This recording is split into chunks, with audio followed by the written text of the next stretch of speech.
would be closed with immediate effect. 3. Pakistani nationals who were travelling under SARC visa exemption scheme will no longer be allowed to do that. 4. The defence, naval and air advisors of the Pakistani High Commission would be declared persona non grata. And 5. The overall strength of the High Commission would be brought down to 30 from the number of 55.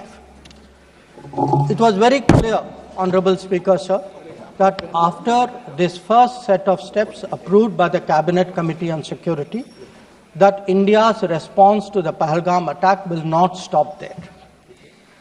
Our task, from a diplomatic perspective, from a foreign policy approach, was to shape the global understanding of the Pahalgam attack. What we tried to do was to bring out to the international community Pakistan's long-standing use of cross-border terrorism. We highlighted the history of terrorism in Pakistan and how this particular attack was meant to target the economy of Jammu and Kashmir and to sow communal discord among the people of India. Our messages were two. 1, zero tolerance of terrorism, and 2, the right to defend our people against terrorism. So all the interactions we did, the diplomatic briefings, we called all the embassies for briefings, we interacted with the media. All of this was aimed at these two objectives: zero tolerance of terrorism and the right to defend ourselves, right to defend the people of India against cross-border terrorism. Now, the focus for our diplomacy was understandably the UN Security Council. And Honourable Speaker, sir, the challenge for us was that at this particular point, Pakistan is a member of the Security Council. We are not. So we had to achieve our objectives in a Security Council where Pakistan is a member. Now, our goals in the Security Council were two. 1, to get an endorsement from the Security Council of the need for accountability, and 2, to bring to justice those who perpetrated this attack. And I am glad to say, Speaker, sir, and I hope that this is appreciated and recognized by the House. If you look at the Security Council statement of 25 April, the members of the Security Council condemned in the strongest terms the terrorist attack. They affirmed terrorism in all its forms and manifestations constitute one of the most serious threats to international peace and security. And most important, the Council underlined the need to hold the perpetrators, organizers, financiers, and sponsors of this reprehensible act of terrorism accountable and bring them to justice. I highlight this, Speaker, sir, because this statement of the UN Security Council resonated throughout the international community. So when many honorable members asked today, where was the world on Pahalgam? I think the answer is there. The answer is there in a Security Council statement which says hold them accountable, bring them to justice, and that is exactly what we did through Operation Sindoor. Now, I also want, Honourable Speaker, sir, through you, to bring to the attention of the House a very interesting development pertaining to the TRF, the Resistance Front. When the Security Council was debating this on the 25th of April, and TRF had twice claimed responsibility for the Pahalgam attack, Pakistan defended the TRF. Pakistan tried to get any mention of TRF excluded, and in fact the Pakistani Foreign Minister told his parliament that this is a great diplomatic achievement. Now, I mention it because today, again thanks to our diplomacy, the TRF has been designated as a global terrorist organization by the US government, and the same Pakistani Foreign Minister who took so much pride saying, I defended the TRF, says, well, now if the US has done this, we accept it. So that is where the Security Council issue stood.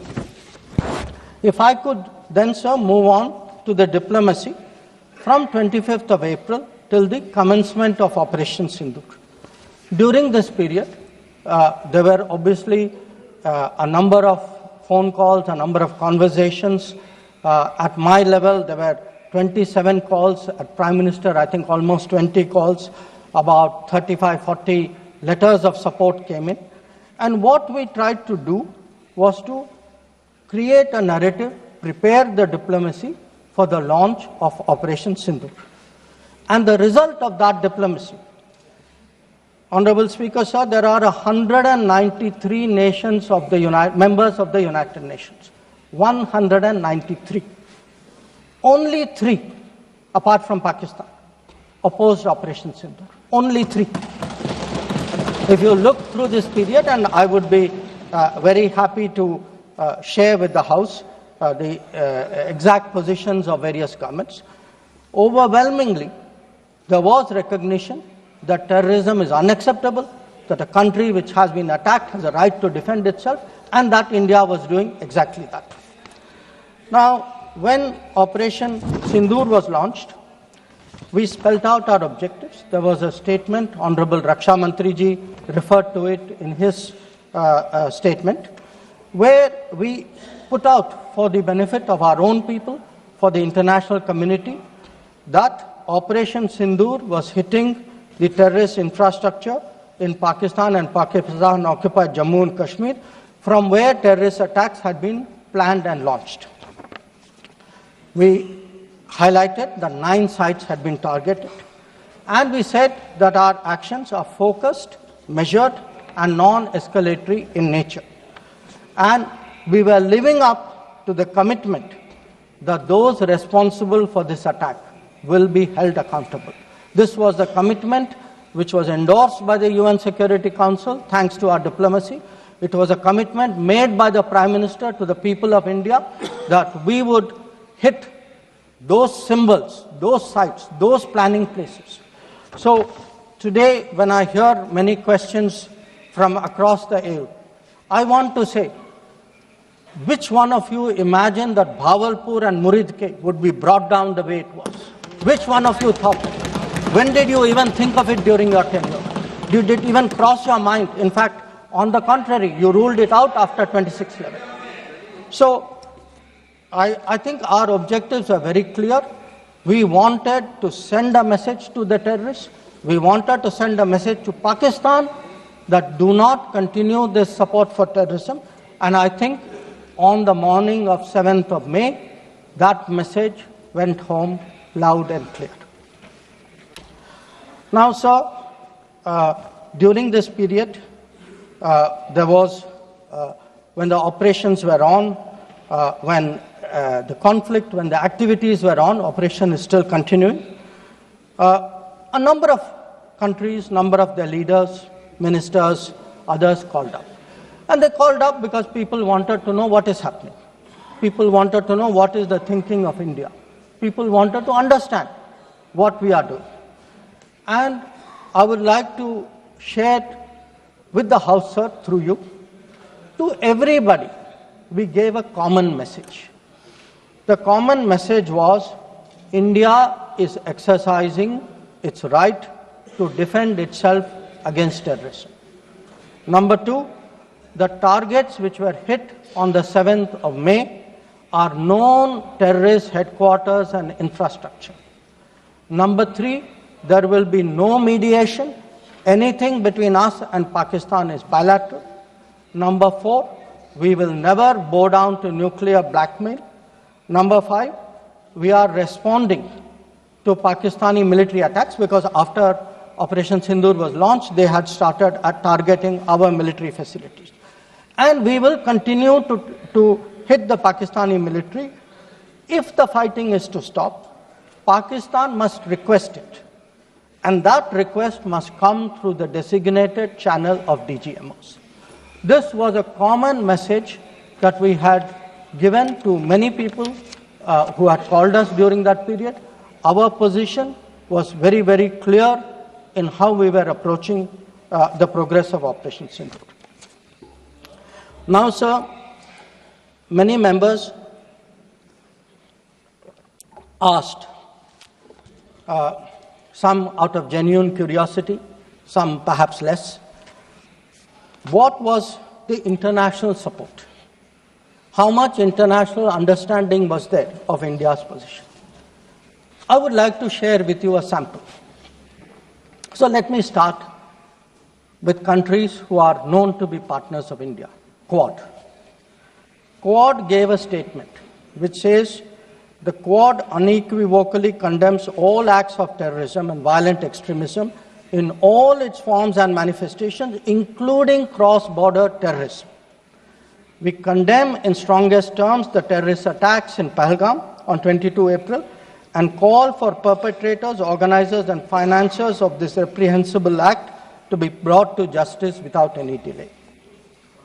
Now, sir, this is the Quad. Now, let us look at a different grouping, BRICS. Now, BRICS has China as a member, Russia as a member, it has Iran as a member, Brazil, South Africa, Egypt. BRICS also condemned the April 22 attack. It reaffirmed its commitment to combating terrorism, again including cross-border terrorism. Now, I would like members of this House to understand, if India is attacked, if there is a terrorist attack on India and a country says we condemn cross-border terrorism, I think it is obvious to everybody what that cross-border terrorism is. So, I then move on, sir, to the Central Asia. The Central Asian countries opposed providing safe haven using terrorist proxies for cross-border terrorism, for terror financing. Now, I can cite statements from the Indian Ocean Rim Association, from individual countries, range of them. President Putin, for example, has said, he wrote to our president and said this brutal crime has no justification whatsoever and its perpetrators will face a deserved punishment. The President of Paraguay has said that he expresses solidarity and recognized India's legitimate right to self-defense. So the main point, the common thread, sir, which I would like to bring out is that number one, cross-border terrorism across the board has been recognized, all forms and manifestations, opposition to condemnation of Pahalgam terrorist attack, and the right of India to bring people to justice. Now, sir, in addition to that, I would particularly like to mention 2 or 3 other developments. One, the American designation of TRF. On the 17th of July, the Department of State designated TRF as a foreign terrorist organization and a specially designated global terrorist. Now, this comes in the wake of the extradition of Tahavur Rana, who was involved in the 26/11 attack. And when people ask today, how successful is your foreign policy? Where is your diplomacy? I want to say that Tahavur Rana, which many of you tried for so long to get, is finally here because of us. I want to say TRF was designated not because somebody out there made a remark. TRF was designated as a global terrorist organization because our diplomacy persuaded another country to do that. Now, our strong stance has resonated across the world. I was some time ago in Germany, and standing next to me, the German foreign minister said, India has every right to defend itself against terrorism, and Germany will support this fight against terrorism. Similar position has been taken by France, similar position has been taken by the European Union. So, what I would like to highlight, sir, is that today, where Operation Sindoor is concerned, there has been, the world sees what it is about. world realizes this is a fight against terrorism. It is felt that India has acted responsibly but firmly. Now, I would like, sir, to address one particular aspect because some members have brought it up. And this is regarding the US activity during this period. Sir, I'd like to inform the House that on the 9th of May, Vice President J.D. Vance called the Prime Minister, warning of a massive Pakistani attack in the next few hours. Prime Minister, in his response, made it very clear that if such an attack happens, it would meet with an appropriate response from our side. Now, sir, that attack took place and was foiled by our armed forces, and I think the House should collectively appreciate the performance of the armed forces in foiling what was a massive attack on the 9th and 10th of May. Now, our response, which the Prime Minister promised, was delivered, and it was delivered with devastating effect. I don't have to say anything. Every member has seen satellite pictures of Pakistani airfields. You can see from the state of those airfields, which shown by the pictures, what was our answer. Now, on the 10th of May, we received phone calls sharing the impression of other countries that Pakistan was ready to cease the fighting. Our position was, if Pakistan was ready, we needed to get this as a request from the Pakistani side through the DGMO channel. That is exactly how that request came. Now, I want to make two things very clear, sir. One, at no stage in any conversation with the United States was there any linkage with trade and what was going on. Secondly, there was, please listen. Secondly, there was no call between the Prime Minister and President Trump from the 22nd of April, when President Trump called up to convey his sympathy, and the 17th of June, when he called up Prime Minister in Canada to explain why he could not meet. So I would again, मैं इसको दोहराता हूँ, 22 अप्रैल से 17 जून तक। माननीय अध्यक्ष जी, मेरी एक बात की आपत्ति है, भारत देश का शपथ लिया हुआ विदेश मंत्री यहाँ स्टेटमेंट कर रहा है, उस पर भरोसा नहीं है, उनको किसी और देश पर भरोसा है। मैं समझ सकता हूं उनकी पार्टी में विदेश का महत्व क्या है, मगर इसका मतलब ये तो नहीं है पार्टी की सारी चीजें यहां सदन में आकर थोपे। भारत के विदेश मंत्री पर भरोसा नहीं करोगे? ओथ लिया हुआ व्यक्ति यहां पर बोल रहा है, ही इज रिस्पॉन्सिबल। माननीय अध्यक्ष जी, इसीलिए ये वहां बैठे हैं और 20 साल तक वहीं बैठने वाले हैं।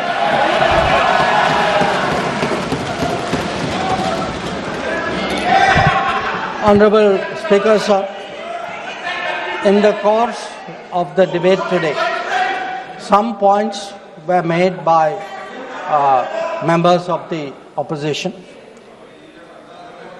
I would like to respond to some of them. We were asked,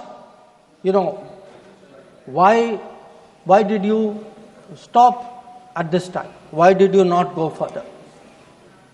Please see who's asking this question. This question is being asked by people who, after 26/11, felt that the best action was inaction. Now, I would like, sir, to read out, because one member said, nowadays BJP members like reading from books. You get the truth in books. Sometimes you don't like what we read in books. So, let me read out, sir, two excerpts from a book by the National Security Advisor of the UPA government. After 26/11, a chapter, this is a book called Choices. He says, on sober reflection and in hindsight, I now believe the decision not to retaliate militarily but to concentrate on diplomatic, covert and other means was the right one for that time and place. This is what he says. But did he even do that? Because 26/11 happened in November of 2008. What was the reaction? The reaction was Sharm el-Sheikh. Was that diplomatic? Was it covert? Was it military? Now what did Sharm el-Sheikh do? In Sharm el-Sheikh, the then government and the Pakistani Prime Minister agreed terrorism is a main threat to both countries. Now, today, sir, people are saying, America is hyphenating you, Russia is hyphenating you. That is what I heard Deepinder Huda ji say. Hello, you are hyphenating yourself. I mean, you did not need a foreign country to say, please link India to Pakistan. Your own government was saying, India and terrorism is a main threat to both countries. And then they said, terrorism should not be linked to the composite dialogue. And worst of all, they accepted a reference to Baluchistan in that.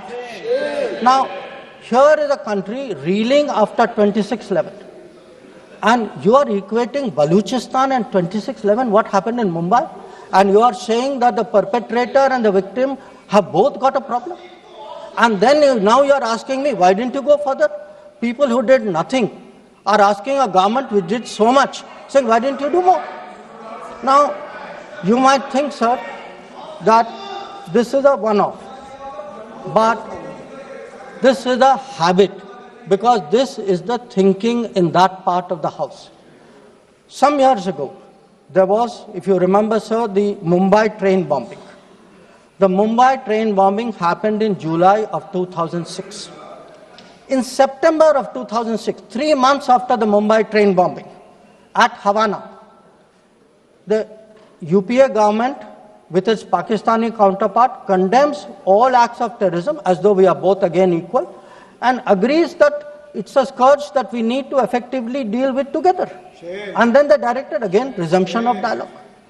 So what I want to highlight is, for people who did nothing to have the temerity, the gumption today to ask a government which did so much, which brought down Bhavalpur and Muridke, to say, why didn't you do more?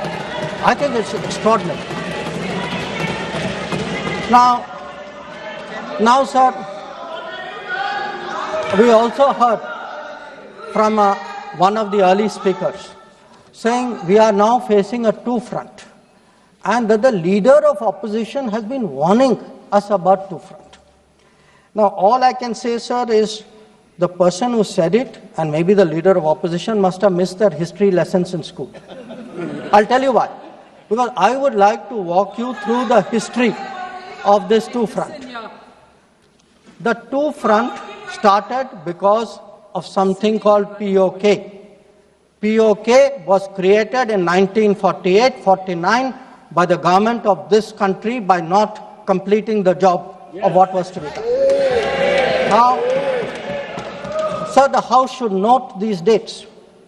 The two-front started 1963, when the Shaksgam Valley was ceded by Pakistan to China as a result of an agreement. Then in 1966, the Karakoram Highway was agreed upon, which took 20 years, was completed in 1986.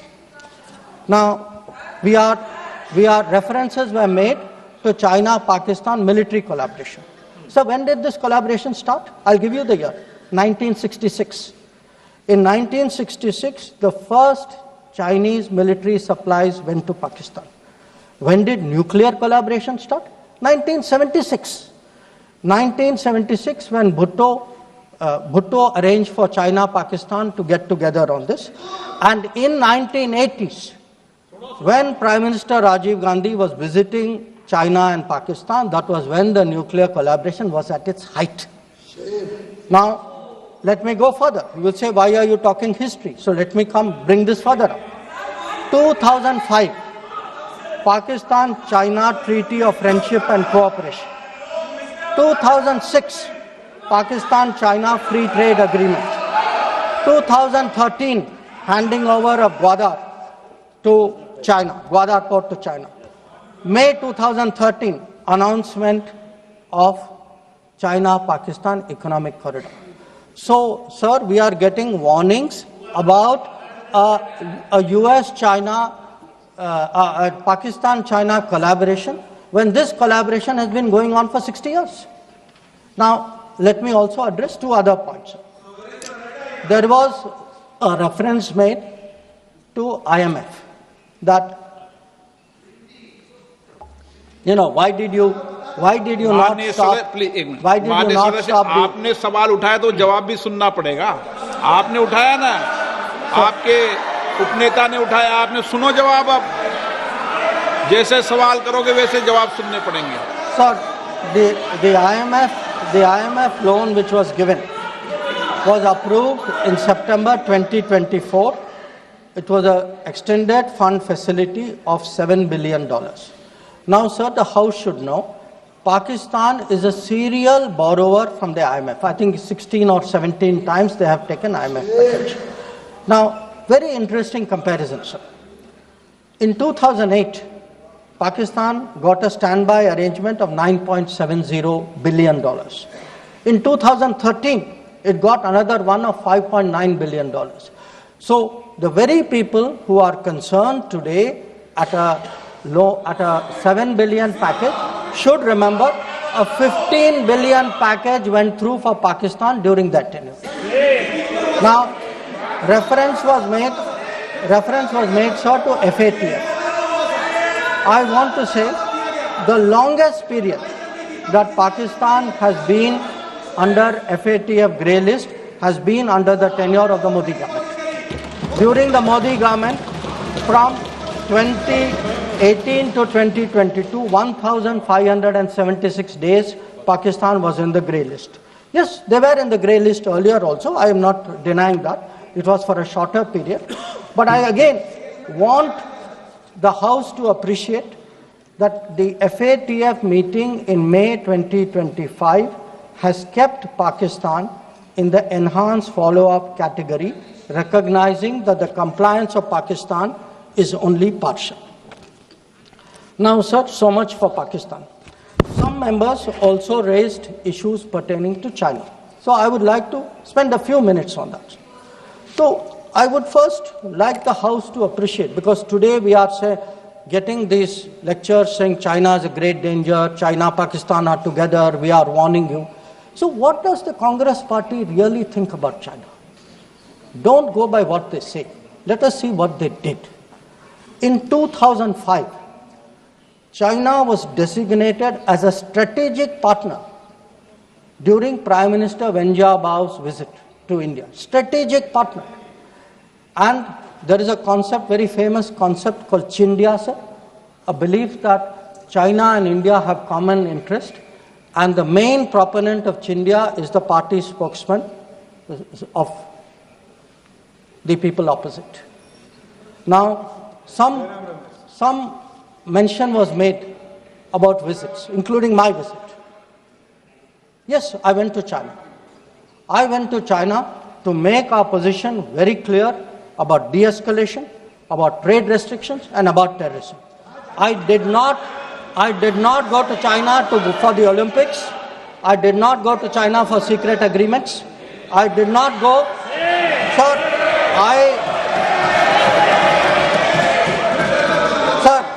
Sir, the House should know that people were watching Olympics when China was issuing stapled visas for people from Arunachal Pradesh and Jammu and Kashmir. This is the reality of China. Now, let me really tell you, sir, how is the relationship with China. Some years ago, विदेश मंत्री जी को संरक्षण देना चाहिए. उनके speaker जब बोल रहे थे, हम पूरे धैर्य से सुने. मैं बताऊंगा कितनी असत्य बातें बोली गई कल. परंतु फिर भी असत्य को भी हम हलाहल समझकर पी गए। अब ये सत्य भी नहीं सुन पाते हैं। माननीय अध्यक्ष जी, मुझे लगता है आपको प्रोटेक्शन देना चाहिए। बैठे बैठे टोका टोकी करना सबको आता है, ऐसा नहीं हमें नहीं आता, मगर इतने गंभीर विषय पर चर्चा जब हो रही है तो सरकार के प्रमुख विभाग के मंत्री को बोलते हुए बैठे बैठे टोकना ये विपक्ष को शोभा देता है क्या? मान्यवर, आपने बिल्कुल उनको आग्रह से कहना चाहिए, वरना हम भी हमारे मेंबर को बाद में समझा नहीं पाएंगे।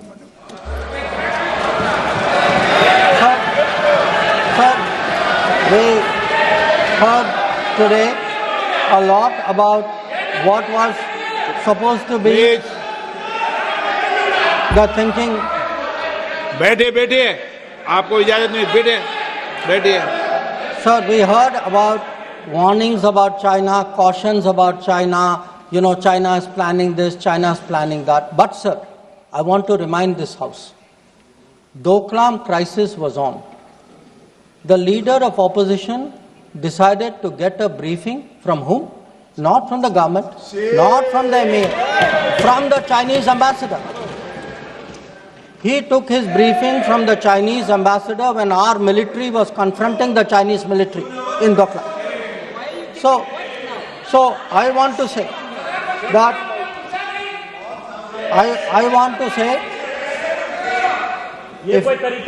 and this is the political thinking. Let me, sir, give you the economic thinking. In 2006, the UPA government. Please, बैठे बैठे टिप्पणी मत कीजिए, आप बहुत कर रहे हो, नहीं, गलत है, बैठिए, बैठे बैठे टिप्पणी मत कीजिए।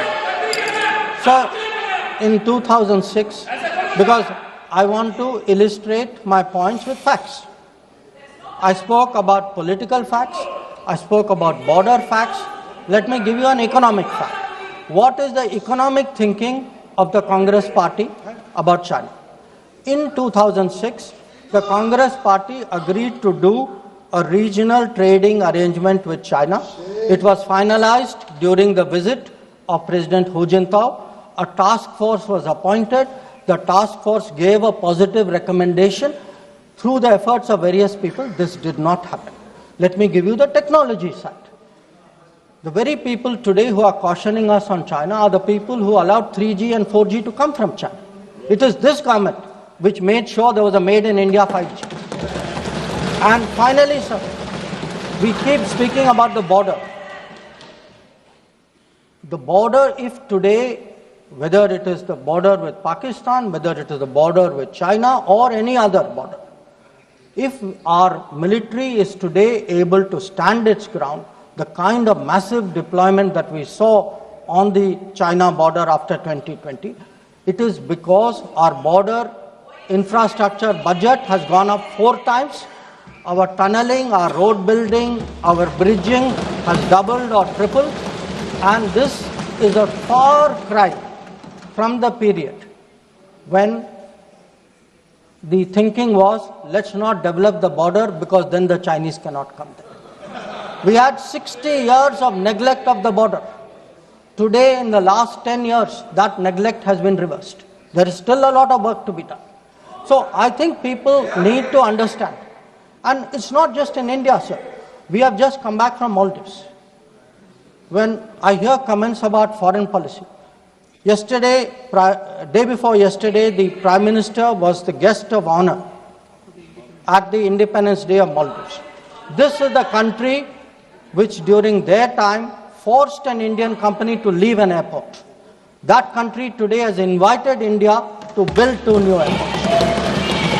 Look at Sri Lanka. If the Hambantota port was built between 2005 and 2008, and at that time it was actually justified as saying that it has no impact on India's interest. So I want, sir, the House to appreciate that the people who are today claiming to be custodians of national security thinking, who say that they are giving warnings, let us look at the record, let us see what they did when they were in office. But now allow me to come back to Operation Sindoor. So I want, sir, to conclude by saying this. The challenge of cross-border terrorism continues, but Operation Sindoor marks a new phase. There is now a new normal. The new normal has 5 points. 1, terrorists will not be treated as proxies. 2, cross-border terrorism will get an appropriate response. 3, terror and talks are not possible together. There will only be talks on terror. 4, not yielding to nuclear blackmail. And finally, terror and good neighborliness cannot coexist. Blood and water cannot flow together. This is our position.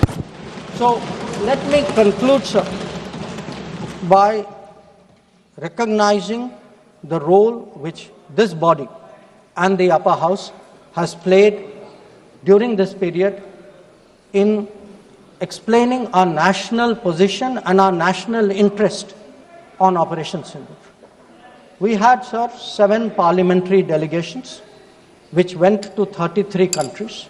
Some comments were made about those delegations. I have to tell the honorable member, Arvind Savantji, I'm sorry, you are completely misinformed. Those delegations were received with great honor. In many cases, the foreign minister of the country met them. Please look at the tweets of people sitting next to you. That itself will tell you. And इनके बगल वालों से पूछ ले जानकारी. Sir, these 7 delegations, the delegation led by Ravishankar Prasad ji, by Shashi Tharoor ji, by Baijan Panda ji, by Sanjay Kumar Jha ji, by Kanimori ji, by Supriya Sule ji, and by Shrikant Eknath Shinde ji. So these 7 delegations did the nation proud. They across the board, and every member, members of opposition, members of the government, public-spirited citizens, retired diplomats, they were able to explain to the whole world our posture of zero tolerance against terrorism. So I would like, sir, to end my remarks with the hope that on an issue as important as this struggle against terrorism, we can only succeed in ensuring zero tolerance against terrorism if we have a united voice in this country against terrorism. There must not be any division of opinion on this matter. The way the parliamentary delegations behaved abroad, I hope the same solidarity will permeate the proceedings of the House. I thank you.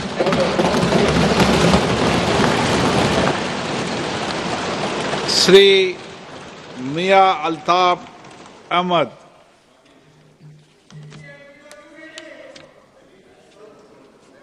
बहुत बहुत शुक्रिया।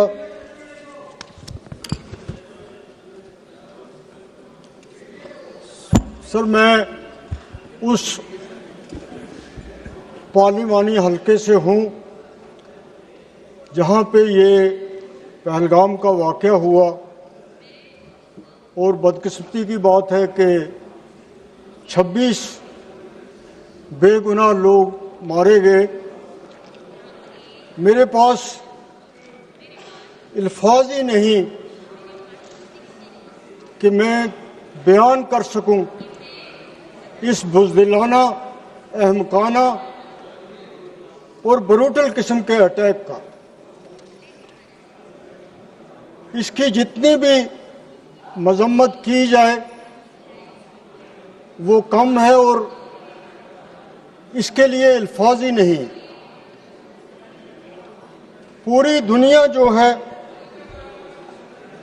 वो इस वाक़े के बाद लर्ज़ गई। पूरी दुनिया में इस वाक़े के बाद खौफ तारी हो गया, और इसी तरह पूरा जम्मू कश्मीर भी बग़ैर किसी कॉल के, बग़ैर किसी प्रोग्राम के इस वाक़े के ख़िलाफ़ निकला और इसकी मज़म्मत की। कई घर ऐसे भी हैं, बल्कि बहुत से घर ऐसे हैं जहां उस दिन लोगों ने खाना भी नहीं खाया और जहां उस दिन लोग सोए भी नहीं। आज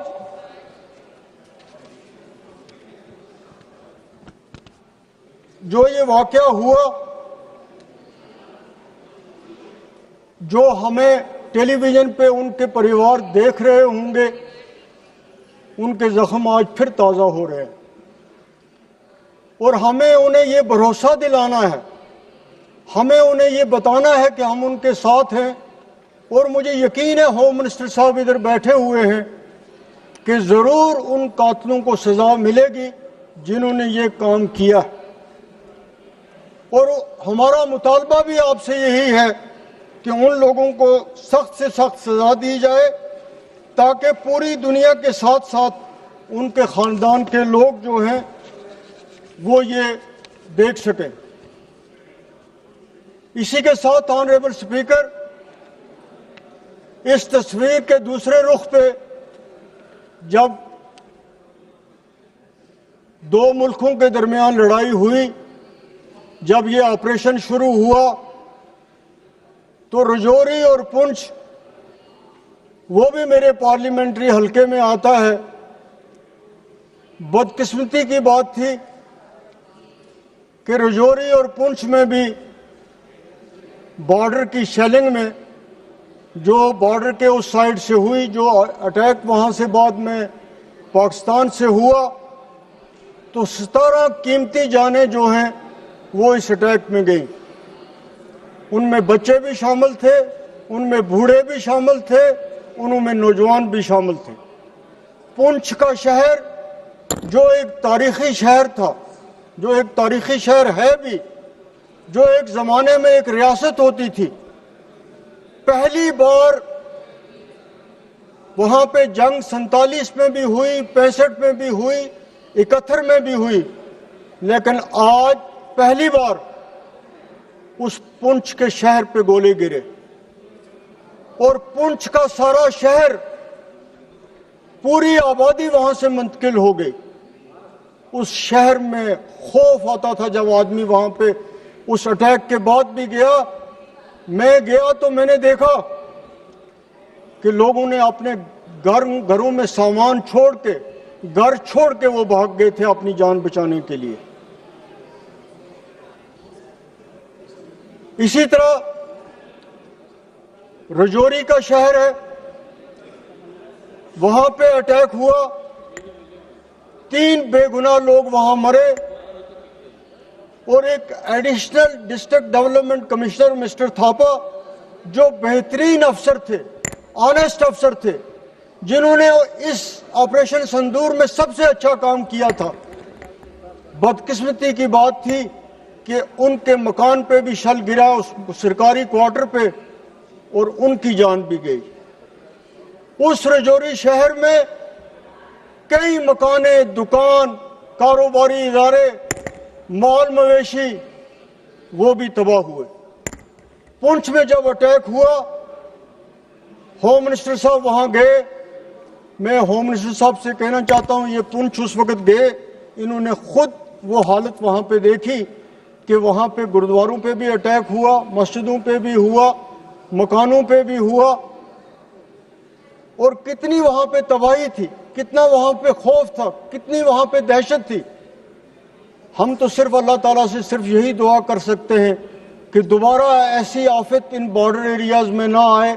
ये बॉर्डर के लोग जो हैं, इन्होंने हमेशा मुसीबतें देखी हैं, हमेशा प्रॉब्लम देखे हैं, हमेशा तकलीफें देखी हैं। आगे से कम ये जो बहुत ज़्यादा नुकसान हुआ है उनका मुआवजा तो गवर्नमेंट ने दिया है, लेकिन और मुआवजा उन लोगों को देने की ज़रूरत है जिन लोगों का नुकसान हुआ है, चाहे जानी नुकसान हुआ है, ख़ास तौर पे मकानों का, दुकानों का, बिजनेस अदारों का बहुत बड़ा नुकसान हुआ है। मैं साथ साथ ऑनरेबल स्पीकर, 3 दिन पहले जम्मू में एक परवेज नाम का लड़का 20 साल का पुलिस की फायरिंग में मारा गया, एक गुजर कम्युनिटी का लड़का। मैं ये चाहता हूं कि जो भी ये इनोसेंट किलिंग हो रही है, होम मिनिस्टर साहब उसका नोटिस लें और उन लोगों के खिलाफ कार्रवाई होनी चाहिए जो दिन दिहाड़े एक 20 साल के बच्चे को गोली मारते हैं। अगर कानून उसके खिलाफ कार्रवाई नहीं करेगा तो लोगों का कानून से एतबार उठ जाएगा। ये वाकया भी मैं आपके सामने बयान इसलिए करना चाहता हूं कि कश्मीर में ऐसे वाक़ात होते हैं और फिर उन पर कार्रवाई नहीं होती है। होम मिनिस्टर साहब से मैं ये भी कहूँगा कि इस ऑपरेशन सिंदूर के बाद, पहलगाम अटैक के बाद, जो लोग अगर कोई इनोसेंट पकड़े गए हैं वो जेलों में हैं, उनके मामलों को दोबारा देखना चाहिए। ये बहुत ज़रूरी बात है। और जो लोग बेगुनाह हैं वो बंद नहीं रहने चाहिए। इसके साथ साथ ही सर, बॉर्डर के जो एरियाज हैं जहां पहले भी जंग ने नुकसान किया और आज भी बहुत बड़ा नुकसान हुआ, वहां बुलेट प्रूफ एम्बुलेंसेज होनी चाहिए, वहां पे बंकर्स बनने चाहिए। वो सबसे बड़ी डिमांड थी। जो भी वहां पे गया लोगों ने इस बात की डिमांड की। और रेलवे मिनिस्टर साहब यहाँ पे हैं, रजौरी और पुंछ को कटरा आज ट्रेन चली गई है, कटरा से फिर कश्मीर ट्रेन गई है, तो नेशनल इंटरेस्ट में इनको चाहिए कि ये रजौरी के लिए रेल लाइन दें, क्योंकि हजारों की तादाद में रजौरी और पुंछ में फौज के नौजवान रहते हैं, बीएसएफ वाले रहते हैं, सीआरपी, और वहाँ के मुकामी लोग रहने वाले जो हैं उनको एक सहूलियत जो है वो मिल सकती है। और इसके साथ साथ मेरी ये गुजारिश होगी कि इन इलाकों में जहाँ ये वाक़यात हुए हैं वहाँ पे कुछ न कुछ ऐसे इंतजामात किए जाएं कि आइंदा अगर ऐसे वाक़यात हों तो मुकामी आबादी जो है, जो निहत्ते लोग हैं, जो शरीफ लोग हैं, बेगुनाह लोग हैं, वो इसकी जद में ना आए। बहुत बहुत शुक्रिया। श्री छोटेलाल जी।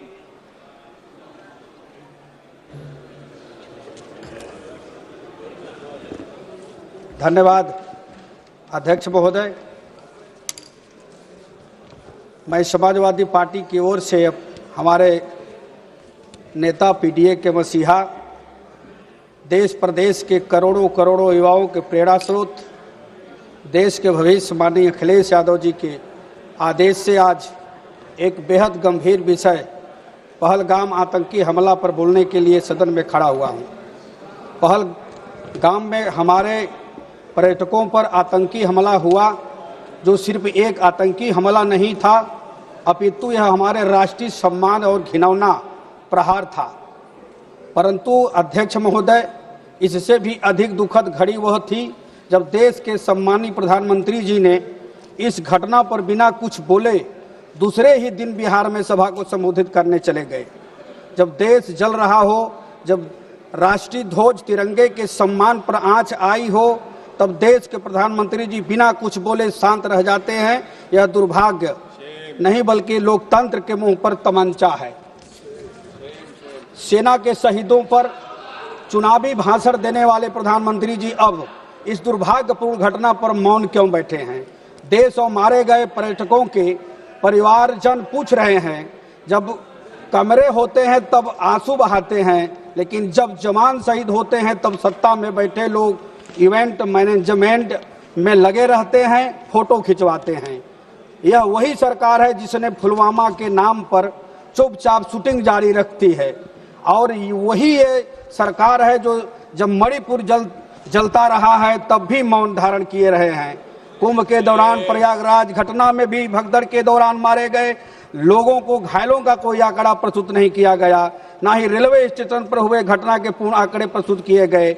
वैसे ही पाकिस्तान में मारे गए 4 आतंकियों का आंकड़ा पेश नहीं किया गया कि नहीं जो आतंकी आए थे पर्यटकों को मार के चले गए, वो मारे गए कि नहीं मारे गए, कोई आंकड़ा पेश नहीं किया गया। आज मैं आपके माध्यम से सदन से पूछना चाहता हूं कि क्या यही है न्यू इंडिया, जहां प्रधानमंत्री जी शोक पर भी राजनीति करेंगे, सभा करेंगे? क्या यही है अमृतकाल, जहां देश के मुखिया सदन से भाग रहे हैं और विदेश जा रहे हैं? क्या प्रधानमंत्री जी सिर्फ मन की बात करेंगे, देश की बात नहीं करेंगे, किसानों की बात नहीं करेंगे? जब आप सदन में नहीं रहेंगे, सदन में बात माननीय सदस्यों को नहीं सुनेंगे, तो कैसे जवाब दे पाएंगे? और आप 11 सालों में विदेश कहां घूमे हैं, लेकिन जब समय आया सपोर्ट करने का भारत का, तो कोई देश आपका साथ नहीं दिया। इसलिए कमजोर प्रधानमंत्री माना गया और 200-300 किलोमीटर दूर बहुत ही खतरनाक हथियार AK-47 और M4 कार्बाइन साथे लेकर 4 आतंकी बॉर्डर पर करके भारत चले आए और हमला करके चले गए। आम नागरिकों, पर्यटकों की क्रूरतापूर्वक हत्या करके आसानी से चले गए। महोदय, पाकिस्तान बॉर्डर से भारत के बीच बहुत ही बड़े शहर जैसे अमृतसर, गुरदासपुर, पठानकोट, कठुआ, जम्मू, उधमपुर, पटनीटाप, रामबन, बनिहाल, अनंतनाग है। इन जगहों पर पार करके पर्यटक स्थल पहलगाम तक कैसे पहुंचे? सारी सुरक्षा एजेंसियां क्या कर रही थी? यह भारतीय सुरक्षा के संदर्भ में बहुत बड़ा सवाल है। हमारे प्रधानमंत्री जी कहते हैं कि हमें युद्ध नहीं चाहिए, बुद्ध चाहिए। इसी कारण पाकिस्तान, चीन इत्यादि देश इन्हें कमजोर प्रधानमंत्री समझ करके बराबर हमारे देश पर आतंकी हमला करते रहते हैं और भाजपा की सरकार के दौरान ही अधिकतर हमले चुनाव के आसपास तक होते रहते हैं। मित्रों, आपसे मैं सवाल करना चाहता हूं कि हमारे प्रधानमंत्री जी चुप काहे बैठते हैं, सदन में क्यों नहीं आते हैं? याद करना चाहिए 1965 की लड़ाई, याद करना चाहिए 1971 की लड़ाई, और वो भी 1857 वाली, जब देश गुलाम था और गुलामियों के जंजीरों में जकड़ी हुई भारत मां करा रही थी। हमारे देश के क्रांतिकारी रणबांकुरे जवान सिपाहियों ने इस वतन के बलवेदी पर आत्माहुति दे करके इस देश को आजाद करवाया था। वही पश्चिम बंगाल के धरती से नेता सुभाष चंद्र बोस ने ललकारा था, अरे हिंदुस्तानियों, तुम मुझे खून दो, मैं तुझे आजादी दूंगा। तो वही झारखंड, बिहार के धरती से लीलावती